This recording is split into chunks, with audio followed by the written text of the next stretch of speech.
Do you think si Noah masave kung hindi siya nag-build ng ark? Hello?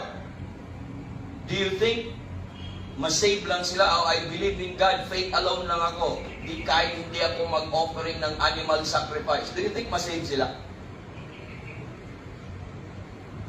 So their faith should be expressed by their obedience. Our faith is only expressed by believing what Christ did.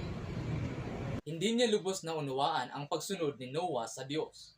Siya rin mismo ang nagsabi na ang pagsunod ni Noah sa Diyos ay pagpapahayag sa kanyang pananampalataya. So their faith should be expressed by their obedience. Kaya sumunod si Noah sa utos ng Diyos na gumawa ng arka dahil may pananampalataya siya sa sinasabi ng Diyos na hahatulan ang sangkatauhan sa pamamagitan ng malaking pagbaha. Ang nakita lamang ni Pastor ay ang pagsunod ni Noah, pero hindi niya nakita na